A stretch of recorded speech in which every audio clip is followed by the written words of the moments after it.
9월 11일 예배를 살아계신 하나님 아버지 앞에 드리겠습니다. 기도합니다. 우리를 사랑하시고 우리를 기뻐하시며 우리의 예배를 기다리시는 주님, 오늘도 우리가 주님 앞에 말씀을 드리며 주님께 예배하게 하신 것을 감사합니다. 하나님께 예배하는 사람 한 사람 한 사람과 주님이 지금도 동행하시며 그들의 아픔과 어려움과 기도 제목을 알고도 계시며 귀를 기울이고 계심을 믿습니다. 하나님, 우리가 주님 앞에 아뢰기 이전에 하나님의 말씀을 듣습니다. 하나님이여, 하늘문을 여시고 하늘의 지혜를 우리에게 가르쳐 주시옵소서. 하나님, 그것이 지식으로만 아니라 우리의 삶을 변화시키는 지혜가 되며 우리가 삶을 승리하는 원동력이 되게 하여 주시옵소서. 예수 그리스도의 이름으로 기도합니다. 아멘. 오늘 창세기 43장 1절부터 15절까지 성경 본문을 통해 우리가 내려놓으면 하나님께서 책임지신다 라는 제목으로 하나님의 말씀을 증거하겠습니다. 신앙생활이란 붙잡는 것이 아니라 내려놓는 것입니다. 어떤 사람이 내려놓을 수 있느냐? 하나님을 신뢰하는 사람이 내려놓습니다. 신뢰란 믿음입니다. 결국 믿음이란 내려놓는 것입니다. 내려놓으면 하나님께서 모든 것을 책임져 주십니다. 내가 내려놓는 퍼센테이지만큼 하나님이 책임지십니다. 어떤 문제에 대해서 내가 50%를 내려놓으면 하나님 50%를 책임져 주시고, 내가 99%를 내려놓으면 하나님이 99%를 책임져 주십니다. 내가 내려놓지 못한 1% 때문에 그 일이 완성되지 못하고 있다는 사실을 오늘 말씀을 통해 우리가 깨달을 필요가 있습니다. 신앙과 믿음과 정반대되는 단어가 있다면 그것은 우상입니다. 그런데 이 우상이라는 것은 가짜인데 진짜처럼 생긴 것이 우상입니다. 그러니까 믿음이라고 우리가 생각하고 있는 그것이 사실은 유사품 믿음일 때 그것이 우상이 될 수 있습니다. 내가 하나님이 나에게 주신 복 중에 복이라고 생각한 그것이 진실한 것이 아니고 유사품이 될 때 그것은 하나님과 나 사이를 가로막는 가장 큰 우상이 될 수 있는 것입니다. 우상이란 내 인생에서 이것이 없으면 절대로 안 된다고 여기는 그것이 바로 우상입니다. 야곱의 우상은 무엇이었을까요? 야곱의 우상은 복과 사람이었습니다. 복 자체가 나쁜 것은 아닙니다. 근데 야곱은 자신의 인생에 복이 없으면 안 된다라고 생각했고 결국 이 복이 축복이 되지 못하고 복이 우상이 되고 말았습니다. 야곱의 또 다른 우상은 사람이었습니다. 사람만큼 중요한 것은 없습니다. 인생에서 가장 중요한 것이 인간관계고 직장에서도 교회에서도 가정에서도 가장 중요한 것은 사람입니다. 사람이 축복이 되지 못하고 우상이 된 인생이 바로 야곱의 인생이었습니다.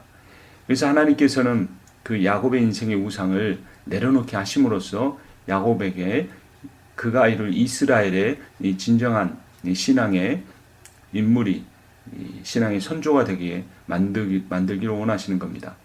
야곱의 우상은 복과 사람이었는데 그 인생의 후기에 있어서 가장 그가 붙잡고 있었던 것은 요셉과 베냐민이었습니다. 요셉을 특별히 사랑했습니다. 그가 가장 사랑했던 라헬이 일찍 죽고 난 뒤에 아마도 요셉은 라헬을 여러 면에서 닮지 않았을까 싶습니다. 그토록 사랑했던 요셉에게 채색 옷을 지어 입히고 형들을 돌아보게 하고 그 모든 집안의 그 장자가 해야 될 일들을 요셉에게 맡기었습니다. 결국 그러한 야곱의 편에는 형제들의 시기를 불러오게 되었고 요셉은 야곱이 자녀들에게 속아서 요셉이 짐승에게 잡혀 먹은 줄 알고 슬픔에 갇혀 인생을 살았습니다.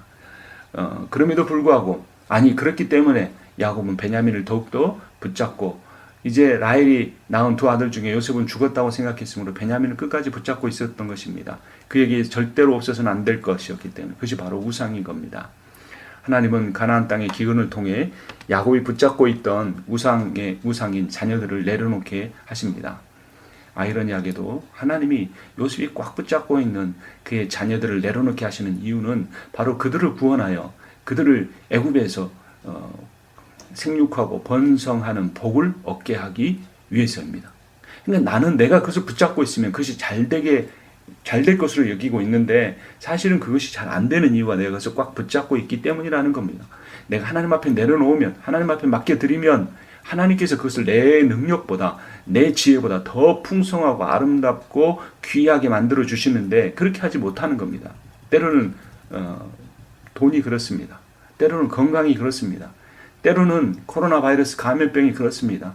때로는 내가 그토록 갖고 싶은 영적인 은사가 그렇습니다.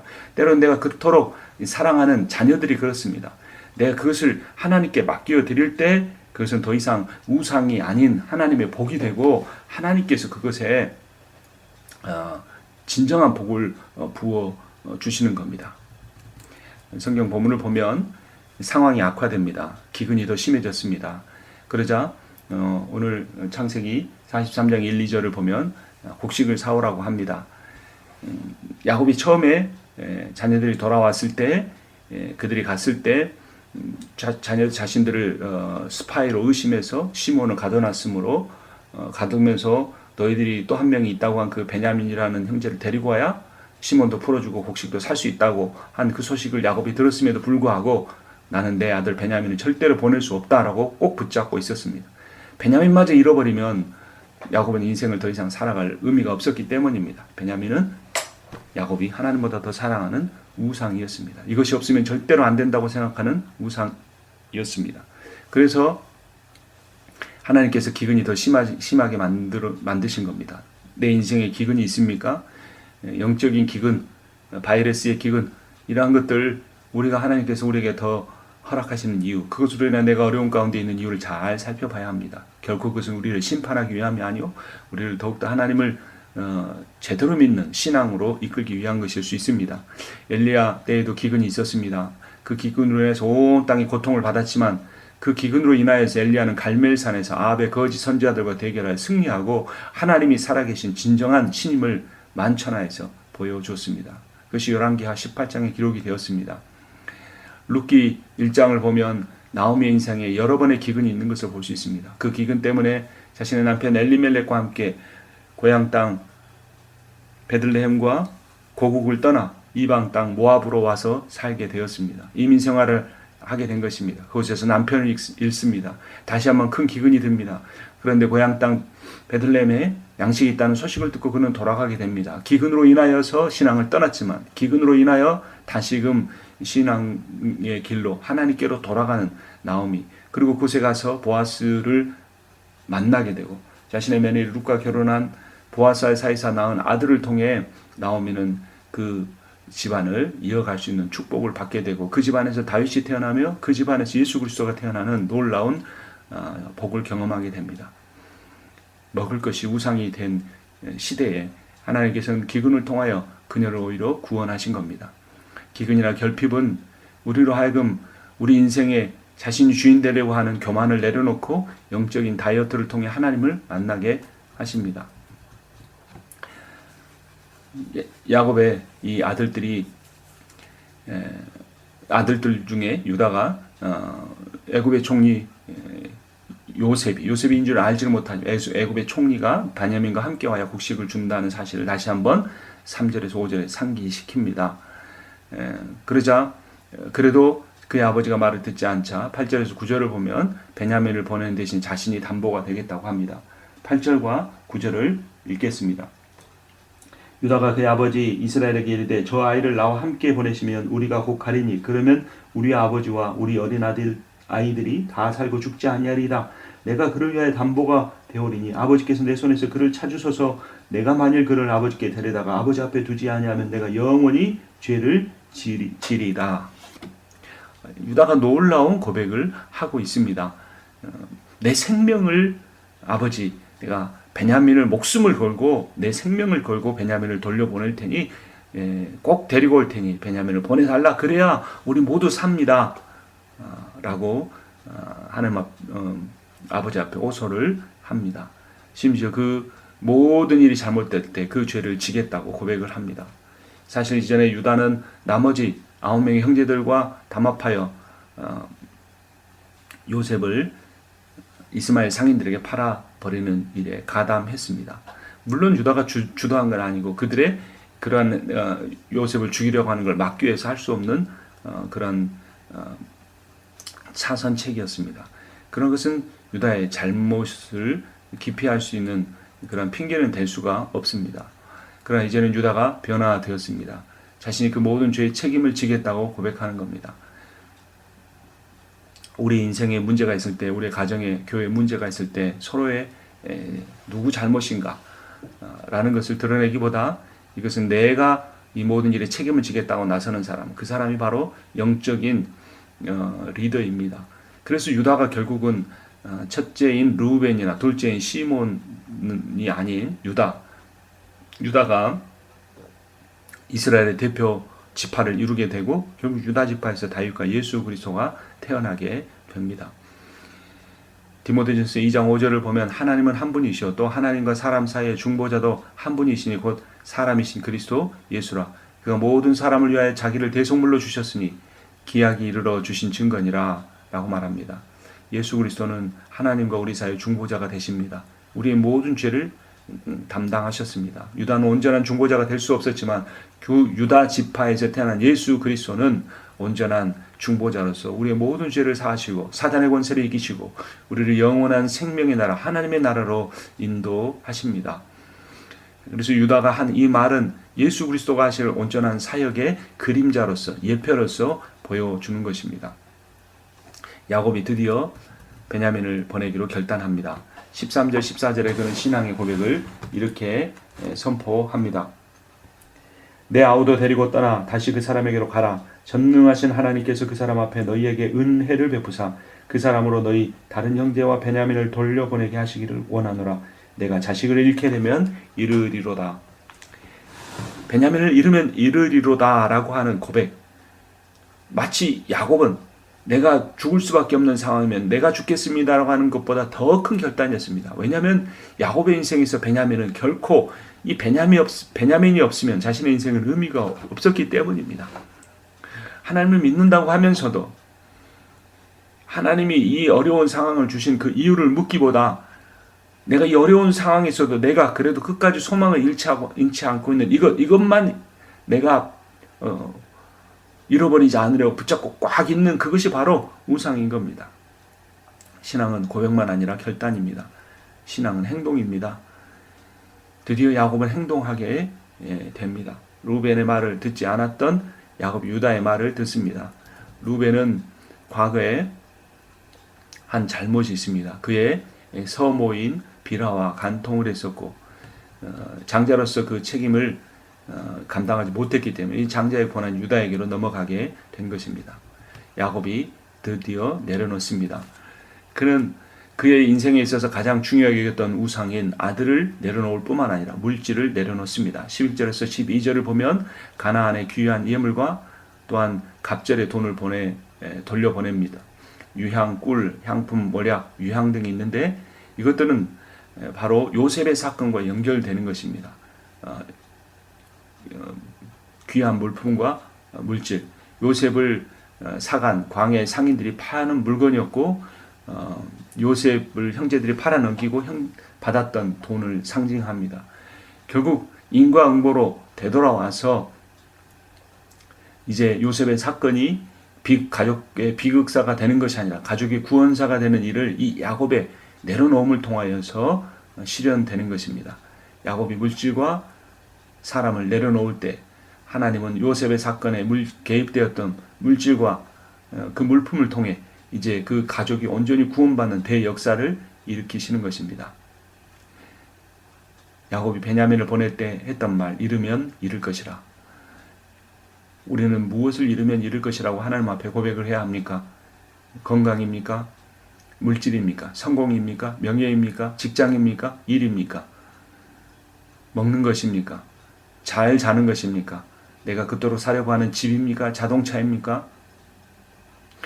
그것을 잃으면 잃을 것이라 라는 고백이 있을 때 우리는 진정한 신앙의 길로 들어설 수 있게 됩니다. 신앙이란 내 뜻으로 하나님을 움직이는 것이 아닙니다. 신앙이란 하나님의 뜻에 내가 굴복하는 것입니다. 과거에 야곱은 하나님 내게 복을 주시면 내가 11조를 바치겠습니다. 그는 단을 세우고 거기에 기름을 붓고 하나님 내가 바다나란 삼촌집에 가서 복받아서 돌아오게 하시면 그 모든 얻은 물질의 11조를 바치겠습니다라고 하나님 앞에 거래하는 식으로 기도하는 사람이었습니다. 물론 하나님께 기도하지 않는 에서보다 낫습니다. 하나님이 주시는 장자권을 팥죽 한 그릇보다 못한 것으로 여겼던 에서보다 훨씬 낫습니다. 그러나 야곱의 신앙 역시 하나님이 살아계신다는 걸 믿지만, 하나님이 주신 복이 가장 크다는 것을 믿지만, 하나님이 주시는 복보다 그 복을 주시는 하나님이 더 좋다는 것은 야곱이 젊을 때의 신앙 생활에서는 깨닫지 못했던 것이었습니다. 그런데 지금의 야곱은 내가 화를 당하더라도, 내가 사랑하고 그토록 아끼는 것들을 잃는다고 할지라도 하나님을 끝까지 따르겠다는 신뢰형 신앙인으로 바뀌었습니다. 그래서 14절에 보면 그는 하나님의 자비를 구하며 은혜 베푸시기를 기도합니다. 다시 한번 14절을 보면 전능하신 하나님께서 그 사람 앞에서 너에게 은혜를 베푸사 그 사람으로 너희 다른 형제와 베냐민을 돌려보내게 하시기를 원하노라. 하나님의 이 내려놓음이 그냥 인간적인 자포자기가 아니고 전적으로 하나님을 신뢰하는 과정이었다는 걸 깨달은 것입니다. 이 요셉을 잃어버렸던 그 상황이, 또 수십 년이 지나 기근으로 인해 온 가족이 죽을 수도 있는 이 상황이 하나님께서 자신에게 무엇인가를 요구하고 있다는 것을 야곱이 깨달았기 때문에 믿음의 기도를 하고 베냐민을 애굽의 총리에게 보낼 수 있었던 겁니다. 그때 이 야곱의 고백, 하나님을 어떻게 부르고 있습니까? 바로 전능하신 하나님입니다. 전능하신 하나님이라는 구절이 구약성 창세기에서 2번 더 나옵니다. 창세기 17장 1절, 아브라함이 99세 때 여호와께서 아브라함에게 나타나서 그에게 이르시되 나는 전능한 하나님이라. 너는 내 앞에서 행하여 완전하라. 99세 때, 이제 65세 때 하란을 떠나 가나안 땅에 와서 아들을 낳을 때까지 정말 하나님 앞에 훈련받고 연단받았던 그 아브라함의 인생, 아들을 주겠다고 하면서 99세가 될 때까지 아들을 주지 않았던 그 하나님께서 너는 내게 완전하라 라고 선포하며 내가 너에게 아들을 주겠다라고 말씀하신 겁니다. 인간으로는 도저히 나올 수 없는 그 상황이기 때문에 하나님 주시겠다고 하면서 그때 이삭을 통하여 이삭을 낳게 하심으로써 자신이 전능하신 하나님이심을 드러내려고 하는 겁니다. 내가 믿는 하나님은 어떤 하나님입니까? 이성적 판단, 경제적인 동향, 또한 이런 바이러스로 인하여서 온 세상이 어둠 가운데 그러한 상황 속의 판단, 그런 것에 하나님을 가두어 두고 있지는 않습니까? 하나님은 이미 인간적으로 포기되어진 몸 아브라함에서 99세 된 아브라함에게서 아들을 낳게 하실 수 있는 전능하신 하나님이십니다. 이미 죽어버린 요셉을 다시 살려내실 수 있는 전능하신 하나님이신 겁니다. 창세기 28장 3절에 보면 그렇게 태어난 이삭이 그의 아들 야곱에게 그 야곱을 밧단 아란으로 보내면서 이렇게 기도합니다. 전능하신 하나님이 내게 복을 주시어 내가 생육하고 번성하게 하여 내가 여러 족속을 이루게 하시고 라고 선포하였습니다. 이제 야곱이 그 아브라함에게 하나님이 선포하셨고 아브라함에게 태어난 이삭이 선포했던 전능하신 하나님의 이름을 들어 그가 그토록 인생에서 중히 여겼던 아들인 베냐민과 물질을 따라 보낼 때 이 놀라운 역사가 일어나는 것입니다. 여러분, 하나님은 전능하신 분이십니다.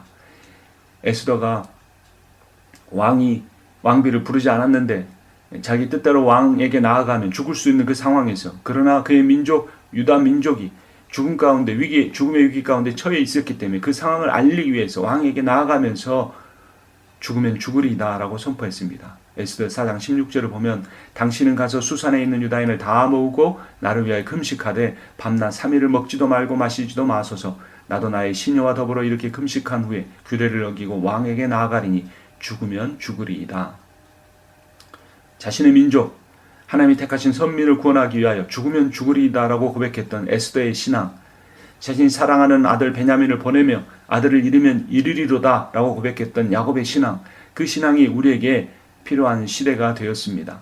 온 세상이 코로나 바이러스 감염병으로 인하여 있지만 이런 상황 가운데서도 하나님은 전능하신 분이십니다. 그러한 상황 가운데 우리가 잃지 않으려고 하는 것, 이것만 있으면 그래 내가 신앙생활 제대로 못해도 내 인생 견딜 수 있다고 생각하는 그것을 내려놓으시고 진정한 하나님을 믿는 신앙 가운데 이르시기를 주님의 이름으로 축원합니다. 기도하겠습니다. 하나님 아버지, 오늘도 우리 함께 하시고 인도하심을 감사합니다. 예수 그리스도의 이름으로 기도합니다. 아멘.